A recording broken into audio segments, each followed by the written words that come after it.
The room smelled of antiseptic and finality. He was fading, but his awareness burned brighter than ever. I didn't expect much when I walked in. Maybe silence. Maybe the empty gaze of a man already gone. But instead, I saw clarity. His eyes were open, locked on something beyond the ceiling. "It's happening again," he whispered, "just like it did. But this time it's real." I asked him what he meant, and he told me about a seizure he'd had weeks earlier, a moment when he left his body, not floating, not blurry. It was like detaching from a mask I didn't know I was wearing. But that experience, he said, was only the rehearsal. This now, this is the unveiling. His words were slow, precise. When I died the first time, I wasn't dead. My body collapsed, yes, but I snapped back. But I remembered what it felt like. Not terror, not darkness. It was expansion, infinite stillness, a silence that wasn't empty. It was full of meaning. His voice was soft, but every word carved itself into the air. Dying isn't a moment, it's a transition, like moving from one layer of existence into another, not leaving behind, but expanding into. He paused, as if listening to something I couldn't hear. Then, calmly, "This world, it's a veil, a beautiful one, but still a veil. When it lifts, you don't lose yourself. You become more of what you already are." I asked him, "Do you mean you've seen what's beyond this life?" He smiled faintly, as if my question was too small for what he knew. "It's not seeing," he said. "It's becoming." He described something like a shift, not spatial but dimensional. "We spend our lives thinking we're moving forward," he said, "but we're actually moving inward. Death isn't the exit door, it's the opening of the center." He paused, gathering breath. "The soul isn't above or below. It's embedded in everything. When the body fades, what you really are unfolds." He spoke of a pattern, like a web of energy, vibrating softly through existence. Every life, every thought, leaves an imprint. We are not single lifetimes. We are the echo of many, a symphony of selves. I asked, "So you believe in reincarnation?" He answered, "Not as a cycle, but as a memory. Not a return, a reactivation." He described glimpses, memories that weren't his but felt deeply familiar. "Sometimes I dream of temples I've never visited, languages I've never spoken, faces I've never seen, but they feel like mine." Then he said something that pulled the floor from under me. "Time is not a river, it's a field. Every moment you've ever lived, or will live, is already there. You just tune into different parts. Death is simply retuning." I felt a chill. It made sense somehow, like déjà vu explained not by brain tricks but by resonance, echoes from lives your soul has touched before. I asked, "If death is a retuning, what are we tuning into?" He answered, "Truth, not as information, but as presence. You don't learn when you die, you dissolve into knowing." He described a silent field of awareness, vast and impersonal. You don't observe it, you become it. Then came the line that froze me. "You are not the dreamer. You are the dream, dreamt by something far more awake." That idea cracked something in me. "Every fear and memory," he said, "is a ripple. Death brings the stillness back, not erasure, clarity." I asked, "Then why do we fear it?" He smiled gently. "Because you think you'll lose yourself.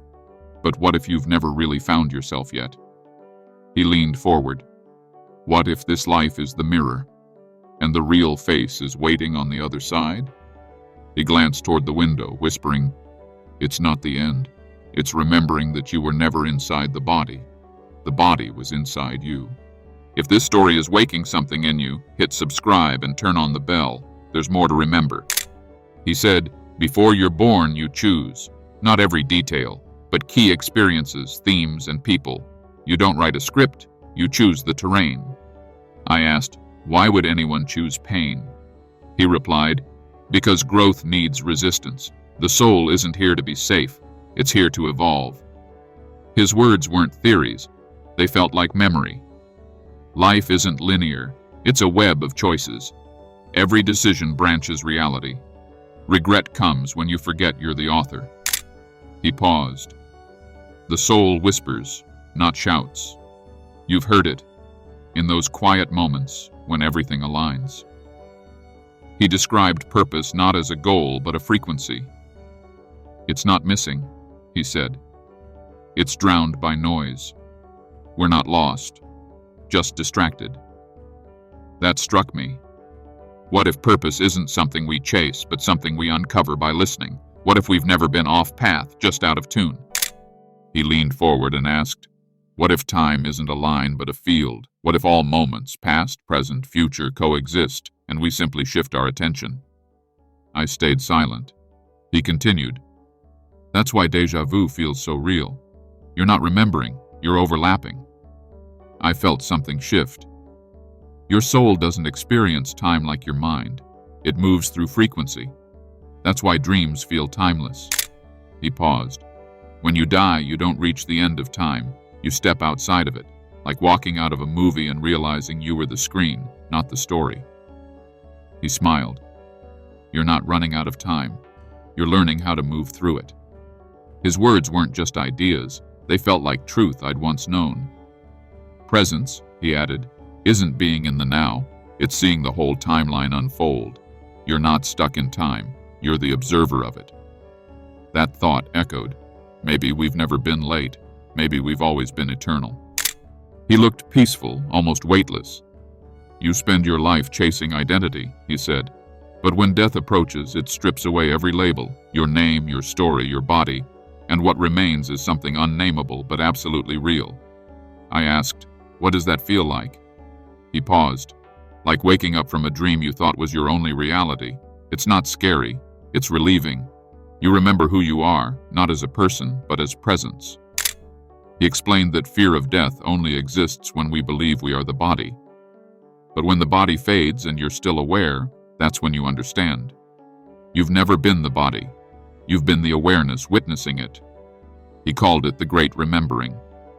Life distracts you with roles. Death removes them.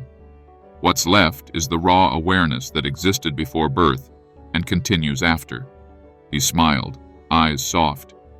In the silence after the last breath, there's no fear, no judgment. Just return, like a drop of water rejoining the ocean. I sat in silence, realizing he wasn't afraid because he'd already been there.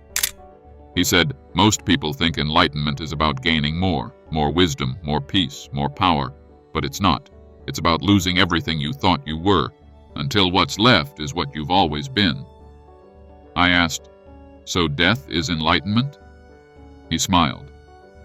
It can be, but only if you're willing to let go. Otherwise, even death becomes another illusion.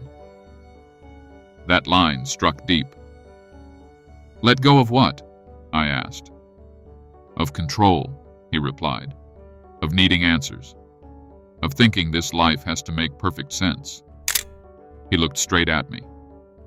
There's no final explanation, just deeper presence. You don't solve life. You feel it. You live it. You surrender to it. He paused, then added, and when you do, clarity comes.